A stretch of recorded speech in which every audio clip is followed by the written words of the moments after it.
Bismillahirrahmanirrahim.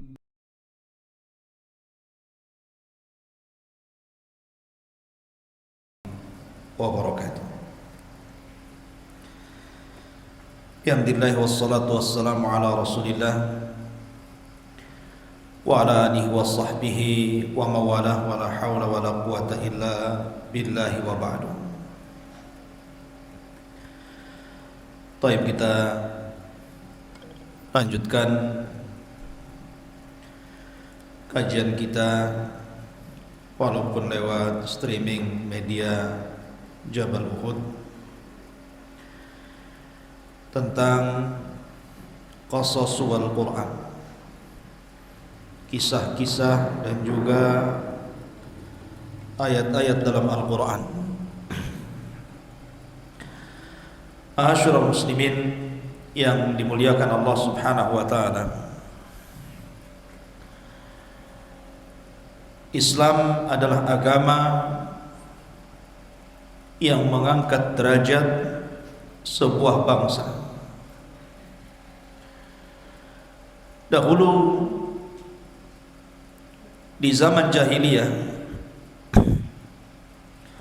ada seorang laki-laki namanya Qais ibn Asim At-Tamimi. Qais ibn Asim At-Tamimi. Qais ibn Asim At-Tamimi ini adalah seorang yang sebelum masuk Islam dia beragama berhala.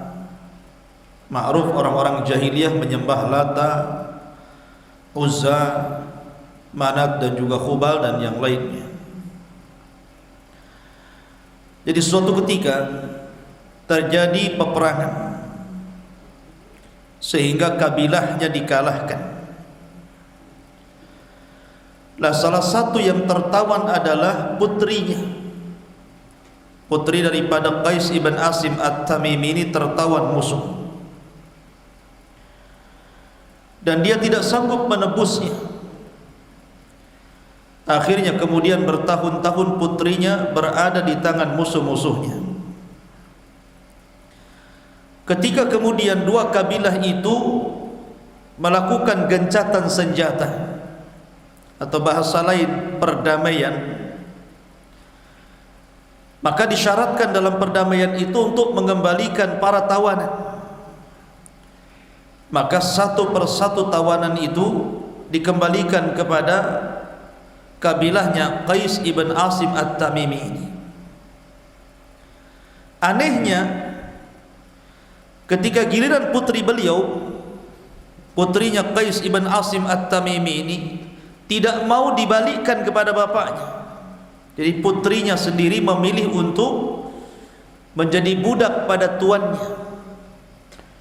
Dari situlah dendam kesumat Qais ibn Asim At-Tamimi sehingga dia benci dengan anak perempuan. Sejak itulah setiap istrinya melahirkan anak perempuan kemudian dikubur hidup-hidup. Dan dia memiliki 8 putri, semua dikubur hidup-hidup.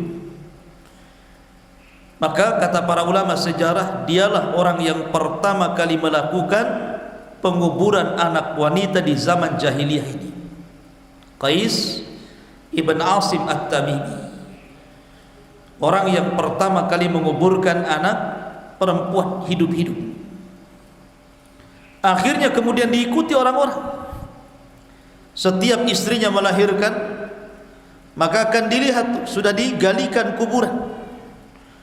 Kalau seandainya yang keluar anak laki-laki, maka kuburannya akan dikembalikan lagi. Tapi kalau anak perempuan, maka langsung diambil kemudian dikubur hidup-hidup.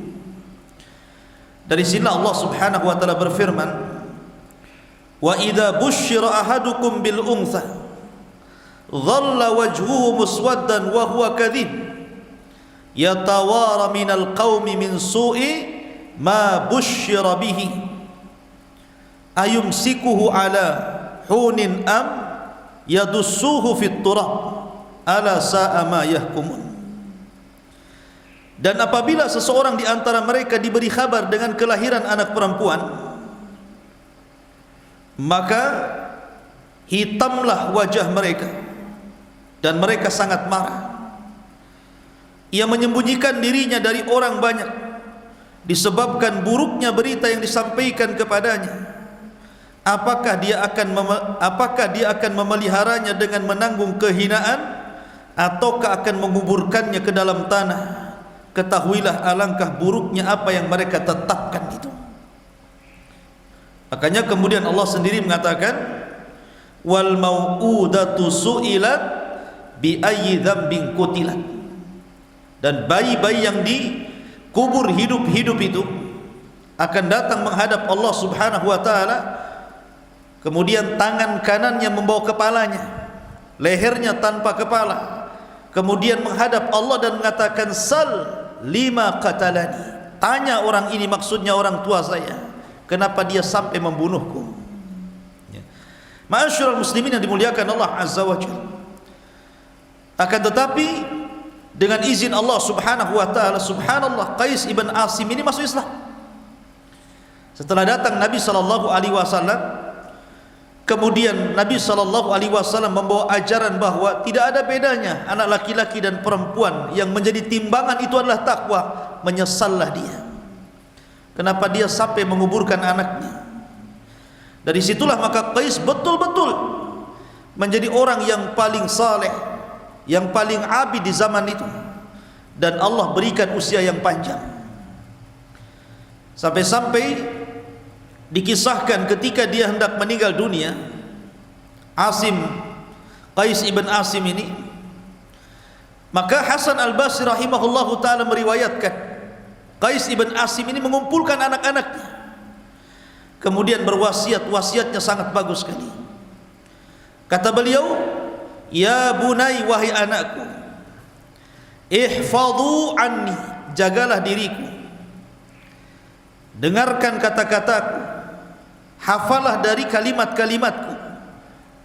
Kemudian dia mengatakan, fala ahadun ansahu lakum minni, karena tidak ada orang yang lebih bisa menasihati kalian kecuali aku. Kemudian dia mengatakan, idza ana mittu, kalau saya mati, fasawwidu kibarahum wala tusawwidu sigharakum fatusfihun nasa kibarakum wa tahawwanu alaihim. Kata beliau, kalau aku mati, maka jadikan pimpinan-pimpinan kalian adalah orang-orang yang betul-betul pakar di antara kalian, dan jangan kalian mengambil pimpinan-pimpinan kalian orang-orang rendahan, karena nanti manusia akan membodoh-bodohkan mereka dan akan menghina mereka. Artinya bahwa kalau kita ingin belajar, jangan belajar kepada ulama-ulama kecil, tapi belajarlah kepada ulama-ulama besar. Karena kalau seandainya kemudian kita belajar kepada ulama-ulama kecil, maksudnya ulama kecil kata Abdullah ibn Mubarak, bukan karena usianya, bukan. Maksudnya ulama kecil di sini adalah orang-orang yang menyerukan kepada bid'ah dan kesesatan. Jadi cari ulama-ulama sunnah, ulama-ulama yang mengajak kepada Al-Quran dan sunnah. Maksudnya seperti itu. Kemudian beliau mengatakan, wa alaikum bi islahil mal, kalian harus menjaga harta kalian. Fa innahu mambahatun lil karim wa yastaghni bihi 'anil la'im. Karena kalau seandainya kalian menjaga harta, maka itulah sebab kalian akan menjadi dermawan dan kalian tidak terjerumus kepada perkara-perkara yang menghinakan. Wa iyyakum wa mas'alatan nas, hati-hati jangan minta-minta kepada manusia. Fa innaha akhiru kasbil mar'i, karena meminta-minta itu kalau sudah tidak ada jalan lain, itu akhir daripada orang mencari rizki. Wala tuqimu ala naihatin fa inni sami'tu Rasulullah SAW naha an naihah, dan kalau aku mati jangan ratapi aku, karena Nabi SAW melarang tidak boleh meratapi siapapun karena kematiannya. Dari situ setelah memberikan wasiat kepada anak-anaknya, maka kemudian Asim ataupun Qais ibn Asim pun meninggal dunia. Ini kalau tobat masih mendingan, padahal dia orang yang mencontohkan keburukan kan. Sementara sabda Nabi SAW, man sanna sayyi'atan falahu wizruhu wa wizru man amila ba'dahu la yanqusu min auzarihim syai'ah. Barang siapa yang berikan contoh yang buruk, diikuti keburukannya orang lain, maka dia akan mendapatkan dosa dan dosa orang yang mengikutinya tanpa mengurangi dosa mereka sedikit pun, kalau dia tidak bertobat. Makanya ketika Nabi menyurati Raja Herakli, Nabi SAW mengirim surat kepada Raja Herakli, Azimur Rum, pembesar Romawi kala itu. Apa kata Nabi SAW dalam isi suratnya itu? Bismillahirrahmanirrahim, min Muhammad ibn Abdullah, dari Muhammad putra Abdullah, Abdullah wa rasuluhu, hamba Allah dan rasulnya, ila Herakli Azimir Rum, kepada pembesar Romawi Herakli, aslim taslam, masuklah kau ke dalam Islam, kalau tidak kau tidak akan selamat dan engkau akan menanggung dosa Arisiyin, bangsamu maksudnya, karena dia pemimpin masalahnya. Makanya lihat, ada satu kisah menarik, kisah Amr bin Luhai. Amr ibn Luhai al-Khuzai ini ikhwan, dulu ketika Ibrahim alaihi salatu wassalam membangun Ka'bah bersama putranya Ismail, terbangun Ka'bah itu, maka ketika itu seluruh orang Arab mentauhidkan Allah dan mengagungkan Ka'bah. Kemudian setelah Ibrahim meninggal, Ismail terus meneruskan perjuangan ayahnya Ibrahim, sampai kemudian Ismail punya putra dari pernikahan yang kedua dengan suku Jurhum. Dengan suku wanita Jurhum lahirlah putra Ismail namanya Nabit ibn Ismail. Jadi setelah Ismail meninggal, Nabit inilah yang kemudian meneruskan perjuangan Ismail. Tapi Nabit ini setelah meninggal dunia, karena waktu itu dulu Arab dikuasai Jurhum, setelah meninggalnya Nabit bin Ismail, akhirnya sudah tidak ada lagi yang mengarahkan ke dalam tauhid. Maka mulailah suku Jurhum itu, mulailah mereka menjauh sedikit demi sedikit dari tauhid. Akhirnya mereka menjadi umat yang bermaksiat. Terakhir mereka mengubur Zamzam. Bayangkan, padahal yang menjadikan mereka tinggal di situ itu gara-gara Zamzam kan. Ketika Hajar itu kemudian menemukan Zamzam, kemudian banyak burung di langit, datang suku Jurhum dari Yaman, akhirnya kemudian meminta air dengan barter makanan, berakhir dengan menempati di situ, akhirnya rame jadi kabilah Jurhum. Mereka lah yang pertama kali menguasai bangsa Arab, suku Jurhum namanya. Tapi setelah Nabit ibn Ismail meninggal dunia, maka suku Jurhum ini semakin jauh dari tauhid. Akhirnya kemudian diseranglah suku Jurhum oleh kabilah Khuza'ah. Kalahlah Jurhum ini, maka Arab dikuasai oleh kabilah Khuza'ah ini. Lah Khuza'ah ini juga tidak pandai dalam rangka menghormati menghormati Mekah itu, Baitullah, sehingga kondisinya sama saja dengan Jurhum. Tetapi dalam suku Khuza'ah ini ada seorang yang sangat dermawan, orang kaya, dermawan, bijak, dihormati oleh orang Arab, namanya Amr bin Luhai. Amr bin Luhai ini, sayangnya Amr bin Luhai ini ketika melakukan safar dari Mekah ke Syam dalam rangka berdagang, ada yang mengatakan berobat karena sakit, dia melewati satu kabilah. Kabilah itu penuh dengan berhala, dan Syam itu kala itu dikenal sebagai Biladul Anbiya, Biladul Qutub, memang biladnya para nabi, negerinya kitab-kitab langit yang diturunkan. Dia sangka bahwa orang Syam yang menyembah berhala itulah jejak para nabi. Akhirnya mereka Amr bin Luhai meminta satu berhala namanya Hubal. Hubal itu dewa matahari, dewa bulan. Diambil, kemudian sampai di Mekah ditenggerkan di Ka'bah. Mulainya dia hanya mengambil beberapa kabilah untuk kemudian menyembah Hubal itu. Lama-lama satu Arab menyembah Hubal. Mulailah kemudian muncul patung Lata, patung Manat, patung yang lainnya, patung Uzza. Lah Amr bin Luhai ini punya jin, ya, dia suka bermuamalah dengan jin. Lah jinnya itu kemudian mengilhamkan kepada Amr bin Luhai bahwa berhala-berhala yang dahulu pernah disembah oleh kaum Nuh itu ada di Jeddah, tersembunyi, terbawa banjir, akhirnya terkubur di Jeddah, Jeddah Arab Saudi Arabia. Patung Yaghus, Ya'uq, Nasr itu, Wad, ya kan. Akhirnya kemudian oleh Amr bin Luhai pun dicarinya patung itu, ketemu pula tuh patung Wad, patung Yaghus, patung Ya'uq, patung Nasr itu.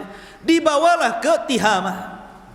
Ketika sudah sampai di Tihama, ketika sampai musim haji kan datang tuh dari kabilah mana-mana, dibagi-bagi pula tuh patung-patung itu. Ini kabilah kamu ambillah Wad, ini kabilah kamu ambillah Suwa, ambillah Yaghus, ambillah Ya'uq. Akhirnya menyebarlah hampir seluruh jazirah Arab menjadi penyembah berhala. Siapa yang memulainya? Amr bin Luhai. Makanya Rasul mengatakan dialah orang yang pertama kali merubah agama Ibrahim. Inni ra'aitu Amr bin Luhai fin nari yajurru am'a'ahu li'annahu man ghayyara dina Ibrahim, kata Rasulullah. Demi Allah aku melihat Amr bin Luhai di neraka, kata Rasulullah, terburai ususnya karena dialah orang yang pertama kali merubah agama Ibrahim di jazirah Arab. Amr bin Luhai ini. Tapi dia tidak bertobat sampai meninggal, maka dosanya akan ditanggung sampai kiamat. Sama dengan kisahnya siapa? Kisah Qabil. Dialah orang yang pertama kali memberikan contoh dalam pembunuhan. Makanya kemudian Nabi SAW menyebutkan bagaimana dosanya Qabil itu. Maka siapapun yang membunuh jiwa, maka Qabil dapat bagian dosa pembunuhannya, karena dia orang yang pertama kali mencontohkan membunuh orang. Maka dari sini ikhwatu fiddin ada faedah besar. Jangan jadi pemimpin kesesatan, jadilah pemimpin kebaikan. Jangan jadi contoh kesesatan, jadilah contoh kebaikan. Karena kalau anda menjadi a'immatul dhalalah, contoh dari keburukan dan kesesatan, maka anda akan menanggung dosa orang-orang yang mengikuti anda. Tapi kalau anda menjadi a'immatul khair, pemimpin-pemimpin kebaikan, maka kebaikannya diikuti orang. Maka Rasul mengatakan, man sanna sunnatan hasanatan falahu ajruha wa ajru man amila ba'dahu la yanqusu min ujurihim syai'ah. Siapa yang berikan contoh yang baik, diikuti orang banyak, maka dia dapat pahala, dan pahala orang banyak tanpa mengurangi pahala mereka sedikit pun. Maka berikan contoh terbaik, jangan memberikan contoh kesesatan. Wallahu a'lam bishawab. Ini yang bisa sampaikan, mudah-mudahan ada manfaatnya. Subhanakallahumma bihamdika asyhadu an la ilaha illa anta astaghfiruka wa atubu ilaik. Allahu ta'ala. Assalamualaikum warahmatullahi wabarakatuh.